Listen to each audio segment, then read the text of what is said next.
Transformers,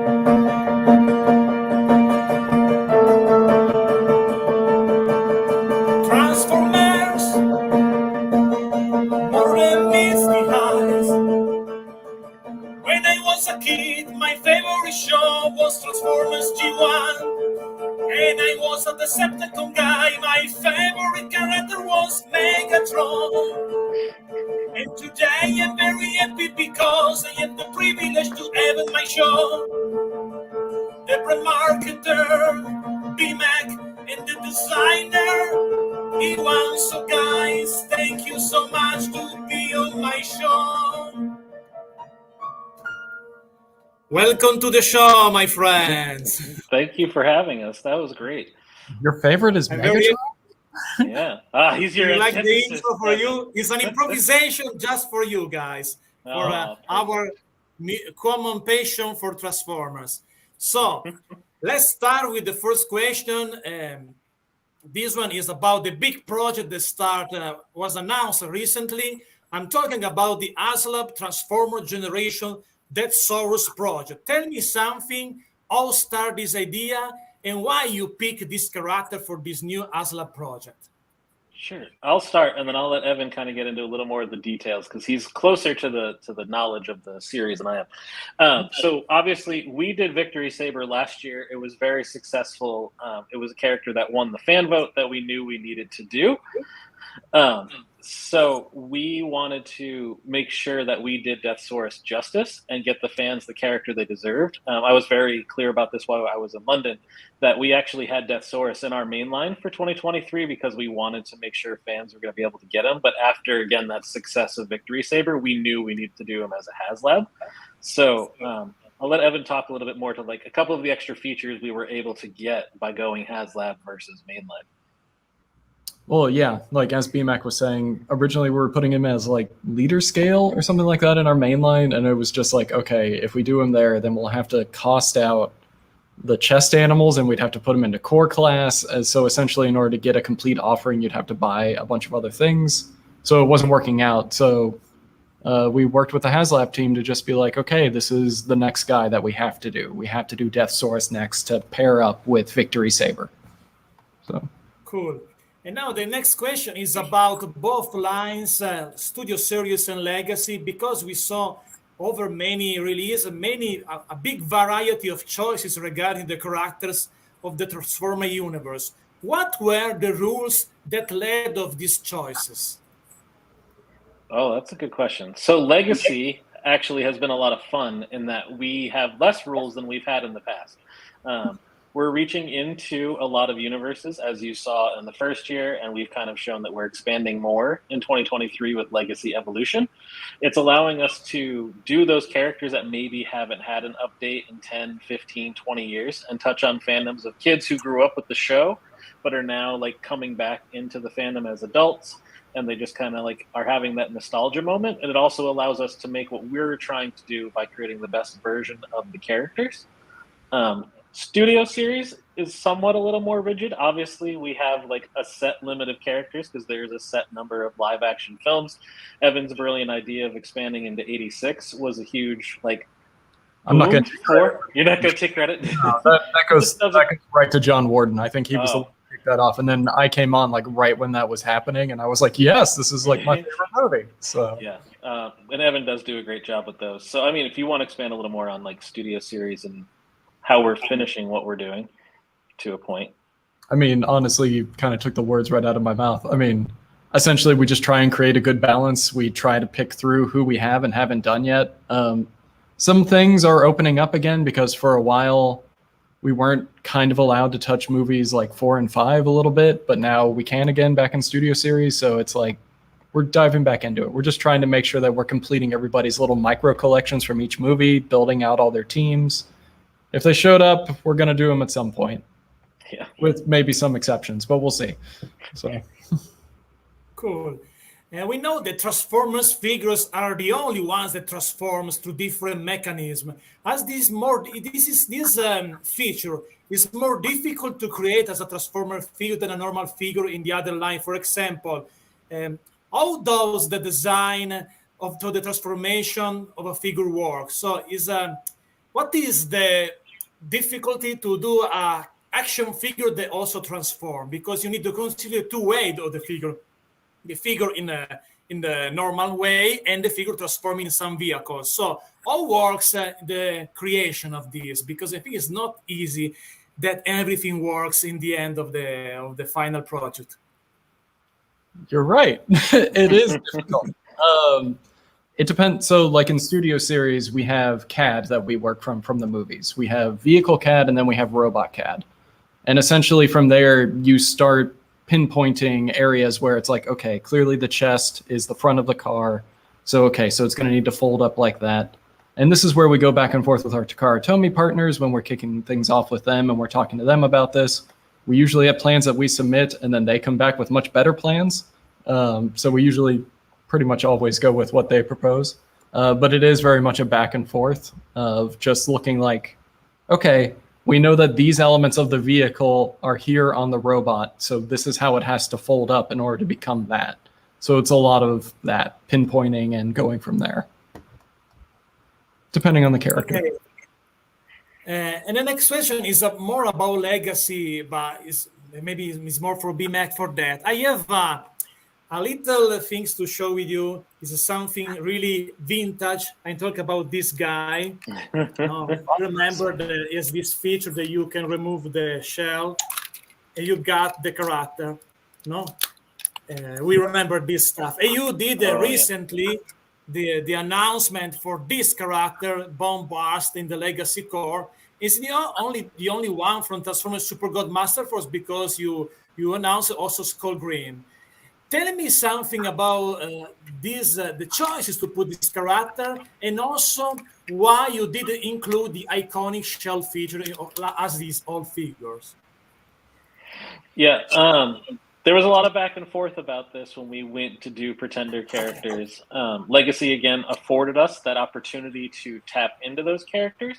But we've kind of covered this a little bit here and there on a fan stream where it's just not viable per se for the Pretender shell anymore. Like, we'd cost some things out in order to do it, or we'd have to make it such a big scale to get in what you're looking to get and change the price point that it might not work in mainline. Evan has a little bit more, shed a little light maybe. Well, yeah. I mean, if you want to talk about character selections, the reason that they showed up was because I think Lenny really wanted them in there because he's a monster guy and he's the one that picked him off. But then he moved on to be G.I. Joe full time, and I came in and I actually worked on those, which I'm a big fan of Super God Master Force and all that stuff. So it was super exciting to work with Hisui-san on Bomb Burst. And then there was Iguanus as well, and then Skullgrin and Deluxe. Yep. But as BMAC was saying, we get constant comments about wanting the shells back. Shells are just kind of like a bigger investment for what they are. If folks want them to happen, then essentially you would be paying like a deluxe figure price point for a core class figure to fit inside a shell. And just internally, we didn't think that was worth it when we could do like a full deluxe character. But if fans are for it and consumers, everybody else want it, just let us know, send us a comment, we read them, we can make them happen. But I think what we ended up doing where we kind of fused the shell with the bot form, I really like how that turned out, just because the Decepticon modes now look monstrous and they're fun. So I don't know. Super cool. Super cool. I'm happy that now you bring back these characters also, because find the old one is really difficult, this figure now. So cool that you have that. Yeah, that new Bomb is super fun. Yes, including the other one character that you never did so far. I talk about Saba Moradar, the third one. That one, if someday in the future will be released also in the Legacy, should be cool, because it's impossible to fight that guy with a normal price. The vintage one is impossible. It's go really high. So I'm happy that you put these figures also in the main line to have a new version, also better speaking articulation, this stuff, and also more easy to access, because this old one, I have this one only because this one survived my childhood. It's still with me. The only way, because find this as a collector of the vintage stuff is impossible. But I went back once again on the transformation skills.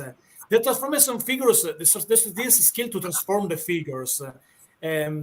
How many steps you need to do to go to the final results? You do many tests to see how works the feature of the transformation. What is the process to go to the final result? To go to the final result. We kind of have standards now. There's kind of like an infamous internal story from like line from 2012 and earlier. The deluxe figures were getting so complex that people were not being able to do them, so they were not having fun with them.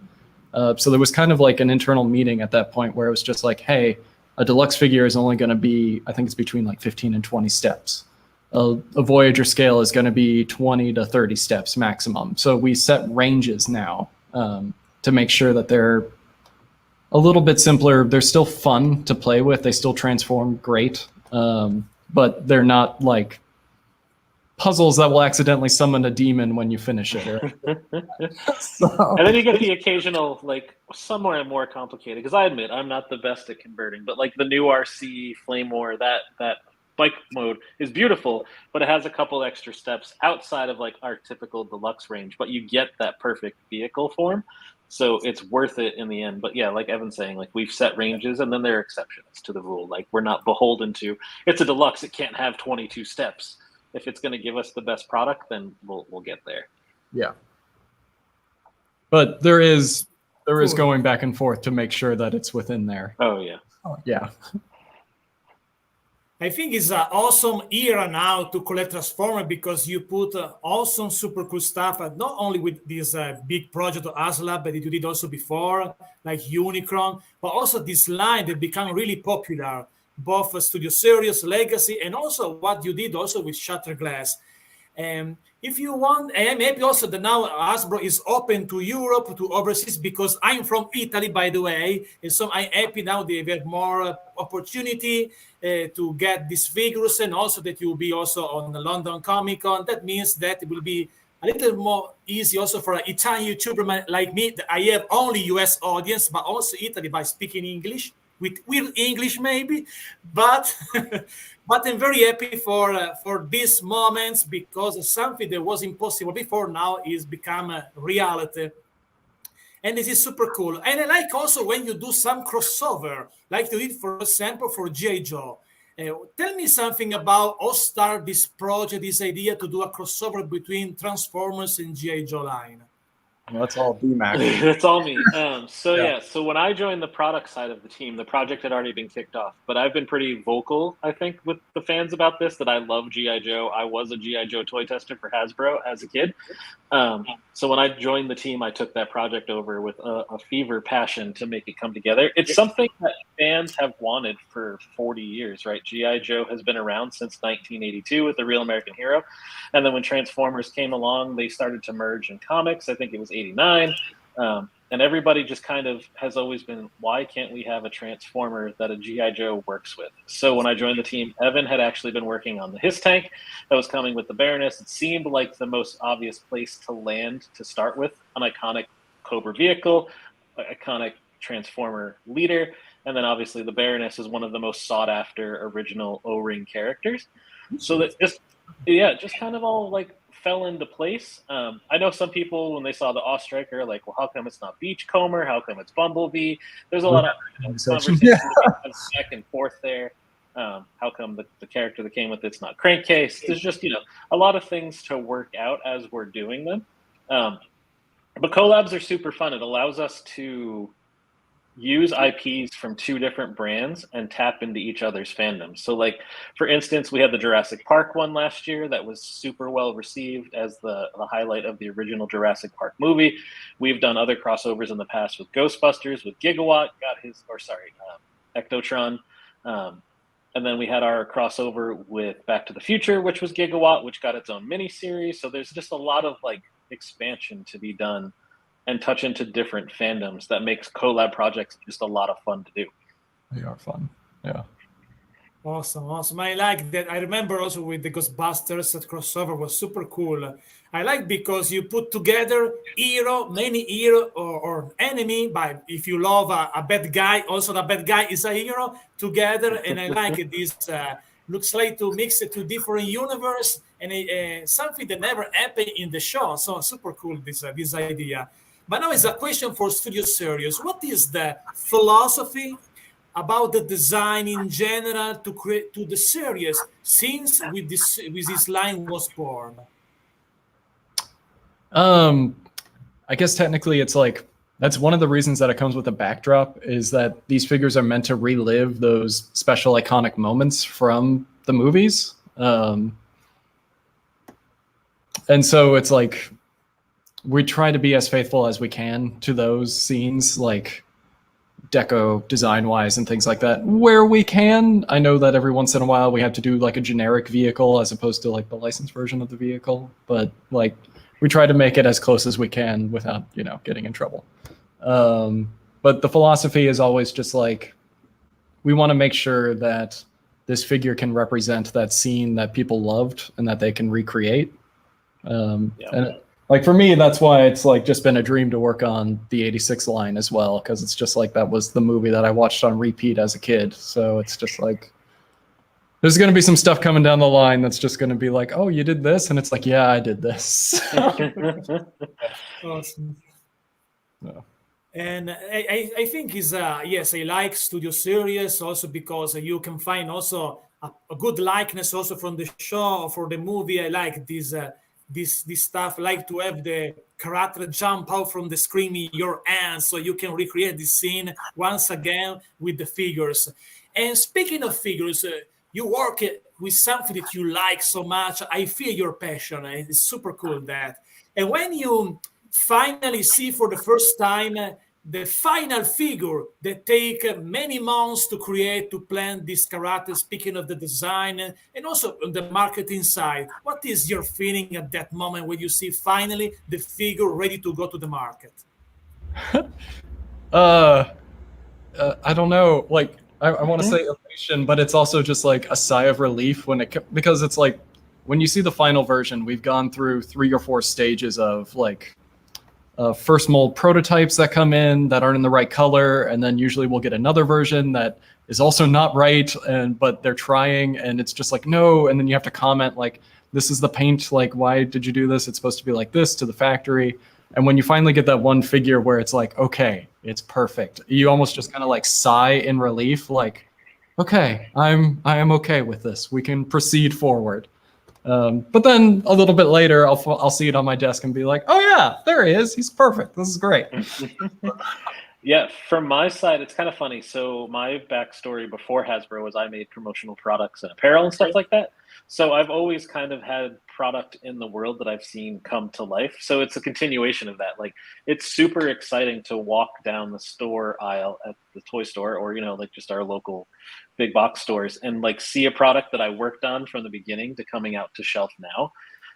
There's just like a sense of ownership to it in a weird way. Like, I didn't have anything to do in the super development of it. Like Evan, Mark, Sam, and Takara, they do all the hard work. Our engineering team, like I just help them like, pick good characters that we know the fans are going to be interested in and bring a good line to life.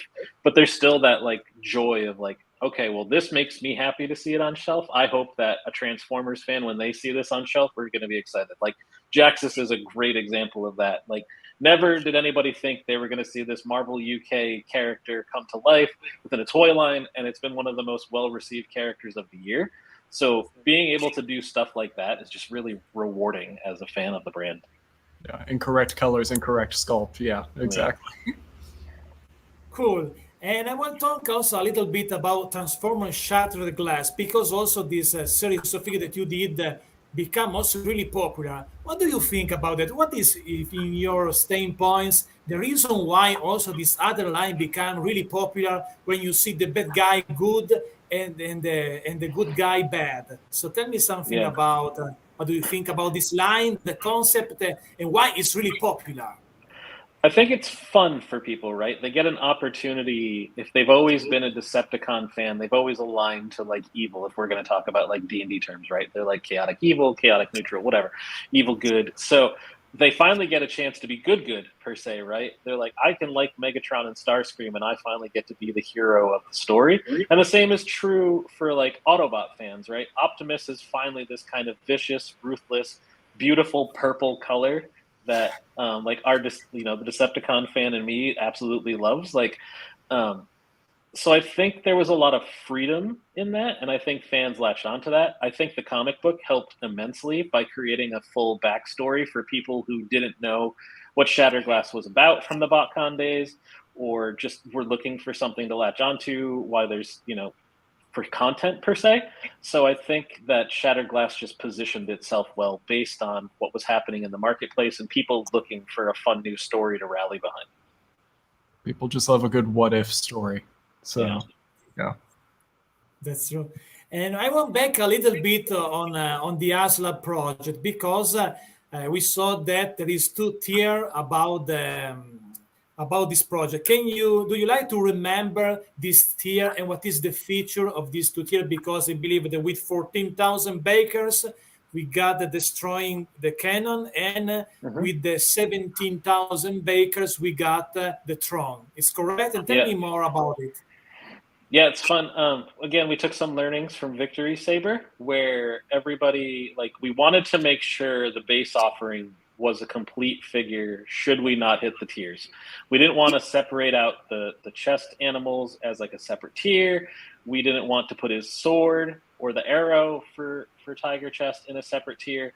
So we gave a really big, full, complete offering for that base tier with the two chest animals, as well as him and his whole ensemble of weapons.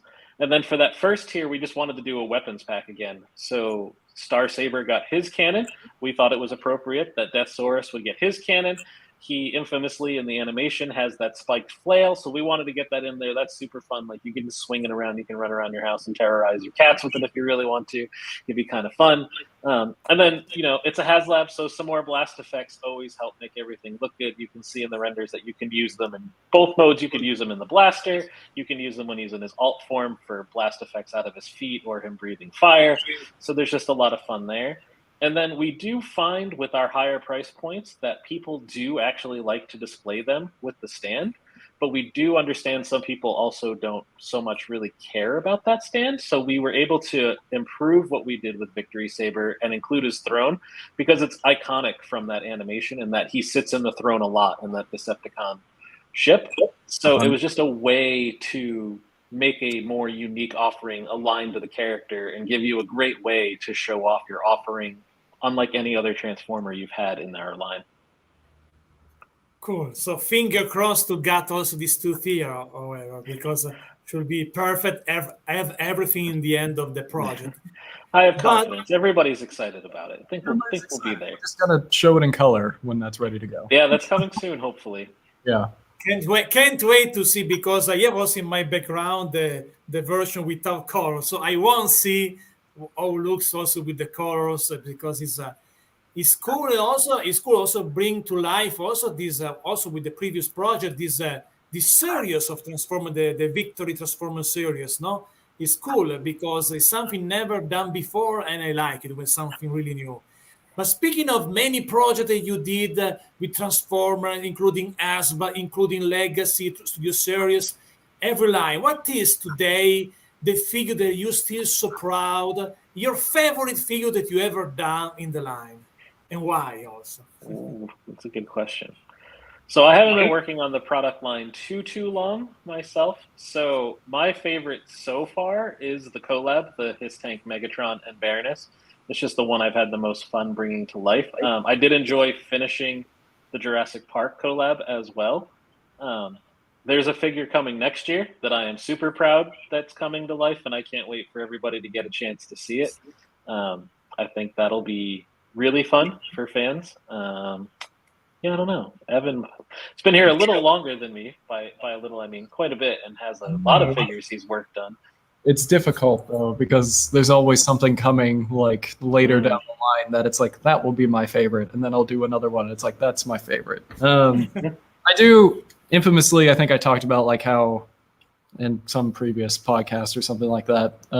The Voyager Studio Series Ironhide, because Ironhide and Ratchet were some of my favorite characters as a kid, and it always kind of felt like in toy form they sometimes get shafted. And this is one that's just like he always stays on my desk because it's just like this is Ironhide. I'm so happy that I got to work on this. So, yeah, I don't know. Alpha Trion's up there too because he's got that wonderful beard. So I obviously facial hair. I kind of like it. So I thought that was a fun, good character for us this year.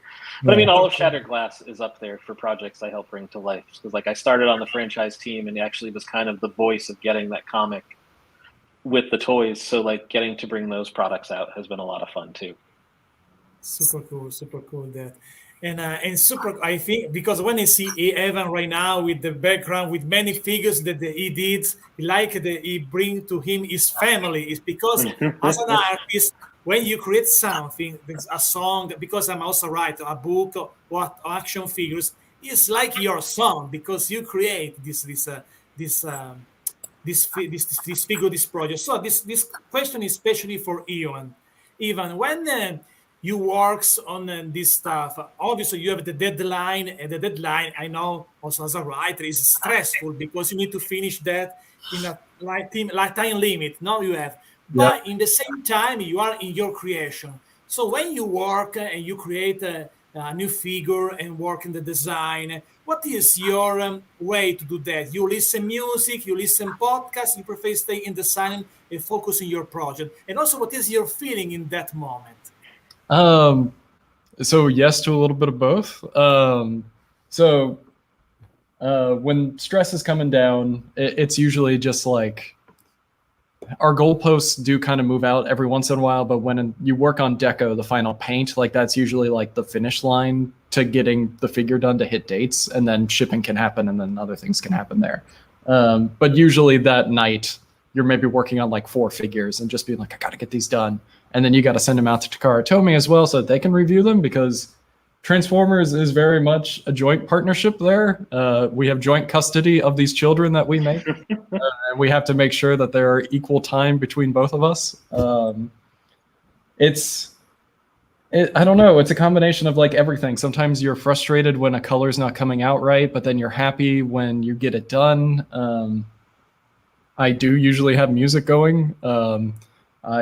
I'm a huge otaku weeb, so I listen to a bunch of like Japanese anime music while I'm going. And sometimes the occasional podcast about different shows, different games, things like that that's going on. Sometimes it just turns to white noise while I'm working. But usually it's like when you're done and you're like, you press send to like send it off to everywhere it needs to go, then you just kind of collapse in your chair.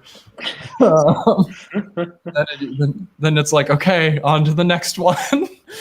So I don't know if that answers your question, but it's a roller coaster, I guess is how I'd put it. So cool. I like it. I think also the music is a good way to do something creative because it gives you the inspiration. When I do my novels as a writer, I listen music because the music gives you the vibes, no, for the stuff that you do. And you BMAC when you work, because your work is more focused on marketing, so you need to stay really focused in your job. You listen something in the background, you need to the silence to still really focus on your job.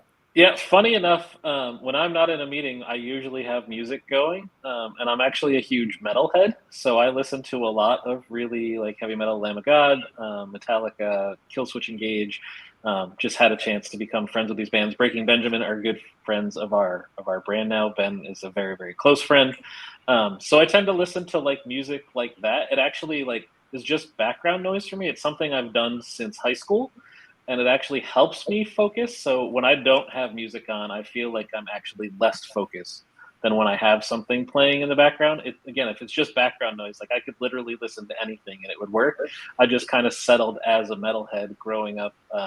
Ride the Lightning came out in 1984. So did the Transformers. It was the year I was born. So it all just was like meant to be, and it kind of went from there. So yeah, I don't know. metalhead, listen to lots of music while I work. Cool. Also, because metal music is a good rhythm, so the rhythm Oh, helps yeah. you also to stay really focused. No? And now it's time for the last fun question for the show. Tell me, what is your favorite character of Transformers and why? Such a broad question. Do you want to go first, BMAC, or do you need a minute? I'm trying to think my favorite. All right, I can go first. So Soundwave is my number one. Why I love him, I don't know if there's like one pinpoint thing for that. I just always really liked the idea of him being the communications officer. He was able to record. I liked the cassettes, Laserbeak and Ravage and stuff. They were just always fun to me because there was more to do with Soundwave. I also really liked that he's voiced by Frank Welker. So like you're getting Megatron without getting Megatron. Which, by the way, if you ever get to talk to Frank, he is Fred from Scooby-Doo, and it's very interesting to talk to him in real life because that is his natural voice. And you're just like, but you don't sound like Megatron right now. But all iterations of Soundwave have kind of been a lot of fun. Even like Earthsparks coming out, and they turned him into this bomber-style stealth plane in that show. We revealed that one-step flip last week. Super fun toy, and I just like still get to really like Soundwave, and he's going to be around some more, and that's great for me as a Soundwave fan. He's a legacy character for sure. He'll never go anywhere. Yeah, no. For me, I mean, everyone's going to assume it's Optimus Prime because of my shelf of Optimus Primes, which I do love. He's always my favorite toy, and he has that iconic color scheme, so it's always like, yeah, this is an Optimus Prime, this is great. My favorite like character, if we're going G1 continuity, it's probably Jetfire or Skyfire, whatever they called him in that episode. Just because as a kid, that episode kind of blew my mind because it was like, hey, here's this giant character. He's a scientist. You don't expect him to be the scientist, but Megatron's like, no, give him a blaster and make him a soldier. And he's like, oh, this isn't who I am. Oh, what? This is my best friend. He's joined this side? Yeah, I'll join this side. Oh, God, my best friend's a monster. Never mind, I'm switching sides. It was just it's a great story, and he's like a good conflicted character with some of the stuff that he went through. I don't know. That's why I always enjoyed him. So. Yes, I think this speaking of psychology standpoints, Skyfire is an interesting character because he's changed his mind, he reflect about himself, so it's cool about that. It's more introspective than the other characters. That's true. My favorite, by the way, is Galvatron because when you saw this new version of Megatron, I like it because I like the bad guys, I like the colors, and I like it become more charismatic than before to me. So this is my favorite. And now it's time to go to the piano, guys, for the outro for the show. Okay.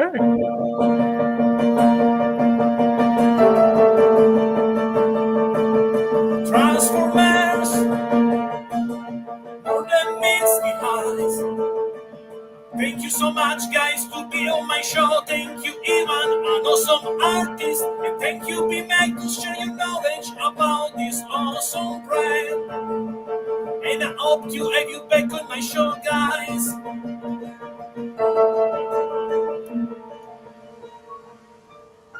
So thank you so much to be on my show. I'm very happy to have you on this show for the first time ever. So I hope to have you back in the future to talk about more that will be revealed in the future, because can't wait to discover more about Legacy Studio Series, about what happened with this Haslab project, about Shattered Glass and more. So can't wait, guys, and thank you so much to be in my Mr. Alan Super Show. Yeah, thanks for having us. Thank you, and thank you all of you guys that watch the show. You can rewatch any time, and see you soon for another episode. Thank you so much to all of you guys.